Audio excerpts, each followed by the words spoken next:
Hello po mga kaelya. Alam niyo po ba kung nasan tayo lugar ngayon? Andito po tayo ngayon po sa dating eskwela namin nung kami po ay estudyante pa. At nakakalungkot mo pong isipin mga kaelya, pero para po ito ay parang kinalimutan na. At tayo po muna ay magbibigay po ng basbas o pagpapaalam po sa baka po kasi mayroon pong nakatira po dito sa school dahil sa tagal po ng pagkakatenga po ngayon ito. Kaya po tayo po muna magdadasal bago po tayo mag-ikot po sa eskwelahan.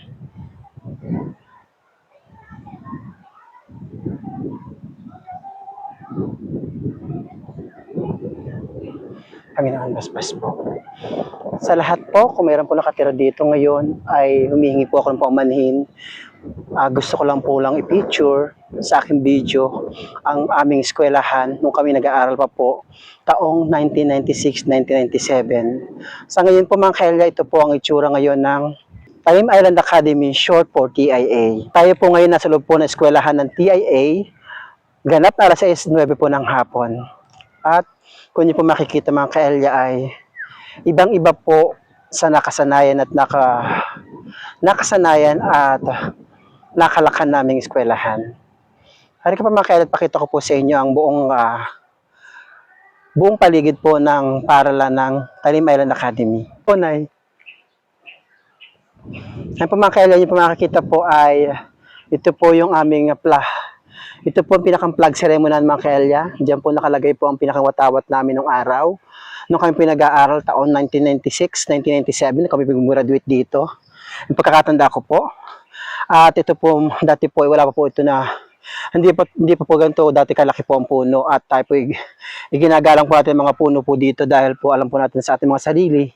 May nakatira na po dito ngayon, bukod po sa ating mga tao. Kaya po, ako po ay humingi po ng basbas, humihingi po ng paumanhin. Kung kayo po magambala kung sino po kayo nakatira dito, ay ako po humingi po muna ng paumanhin dahil gusto ko lang po muna ipakita sa aking manood ang kinahinatnan po ng eskwelahan mula noon po sa ngayon. So mga kaelya, dito po tayo. Hanggang dito lang po tayo mga kaelya, ikot po tayo panandalian dito sa eskwelahan. Hindi po makikita, yan po, dito po kami sa section na ito dati nag-aaral ako mga klase nung araw. Dito po kami. Bago po ako nalipat sa pinakantaas mga kaelya, dito po. Ikot po tayo mga kaelya. Pasintabi po. Kung makita niyo po mga kaelya ay lumang-luma na po ang eskwelahan namin na dati po ay napakaganda, napakaayos, napakaliwalas. Simula po na mag-pandemic ay naging ganito po ang itsura na po ito ngayon. Tabi-tabi po. Yan po mga kaelya. Dito po kami dati naka-street po nag-aaral. At simula po na ako mag-second year high school ay sa taas na po itong section na ito, dito po ako nalipat mga kaelya. Dito po tayong section nalipat mga kaelya nung ako high school. Dito po.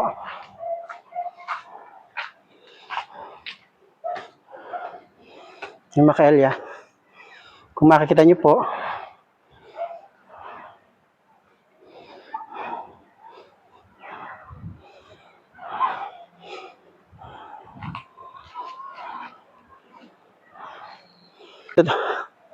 itong lugar po ito mga kaelya po, taas po ng flag ceremony. Ito po yung dati pong takbuhan po ng mag-aaral na kami pinagbibiran, naghabulan. Dito po sa part na ito mga kaelya. At yung kasi mga kaelya, stock pa rin po ang itsura po ng bundok na to. Yan po, ng malabundok po na itsura po ng eskwelahan po, tas po ng TIA. Pero po yung mga eskwelahan po ay mga sira-sira na po mga kaelya. Hindi na po siya tulad ng dati na maayos, maliwalas. Ngayon po, asa po ngayon mga kaelya ay ganito na po itsura niya ngayon. Yan po, papakita ko lang po sa inyo mga kaelya dahil po sobra po nakakalungkot at nakakasad na wala na po pala kami minamahal na eskwelahan. Kaya po, super sad bilang isa sa aming mga lumaki at nakapagtapos po dito lumaki at nagtapos po at nakaranas po ng mga experience tulad po ng saya, galak, lungkot, tuwa, at ay pagkaibigan dito sa eskwelahan po ng Talim Island Academy or TIA. Kaya po super sad po mga ka-Elia na ito po pala makikita natin this year's 2025. Ayun po, iikot ko pa po kayo panandalin dito sa buong eskwelahan pa mga ka-Elia. Ito po yung part po nito na talaga pong dito po nabuo po ang mga karanasan na hindi po namin makalimutan dahil dito po kami sa lugar na ito nagkaroon po ng bonding, nagkaroon po ng mga bagong kakilala at mga kaibigan. Kaya po, sa mga kakapanood po ng mga kabatch ko na talagang diehard fan po ng Talim Island Academy, talaga pong super sad na makita na ganito po ngayon na itsura ng aming eskwelahan, na aming minahal, iginalang, at ipinagmamalaki nung kami ay makapagtapos dito sa paaralang ito. Kaya po super sad, sa bagay po mga ka-Elia, lahat po ng bagay po, lahat po ng pangyayari po, lahat po ay lumilipas at nagkakaroon po ng panibagong istorya. Kaya po, nakakalungkot lang pong isipin na isa po ang Talim Island Academy, TIA, eskwelahan po namin noong araw ng taong 1996-1997 ay mauwi lang po sa ganito. Kaya po super sad po mga ka-Elia. Pero sabi ko nga, pero sabi nga nila, kapag may nawala, may panibagong pintuan magbubukas. Kaya po, dalangin ko po na sana po, pagdating ng araw, balang araw, ay magkaroon po at mabalik po ang kasiglahan po ng eskwelang ito sa pamagitan po ng mga taong nagtapos po sa paaralang ito. Hoping po na sana po ay magbigay buhay muli sa eskwelang ito.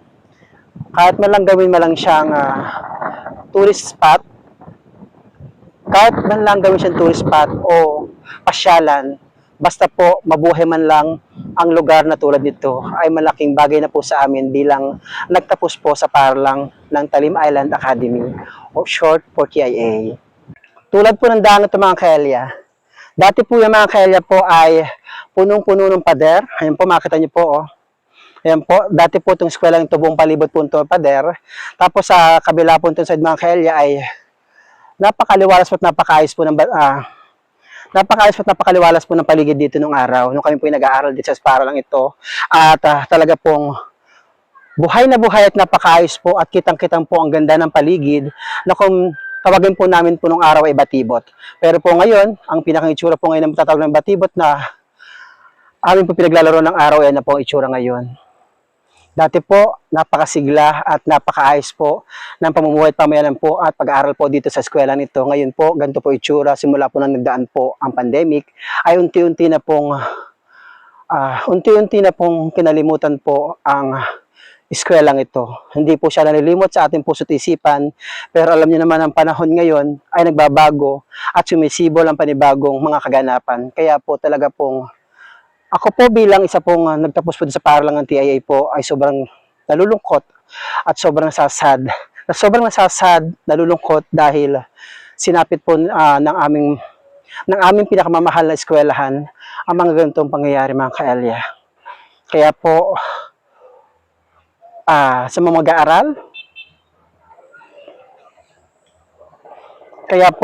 mag-aaral, sana pipahalagaan po natin ang paaralang ating pinagtapusan.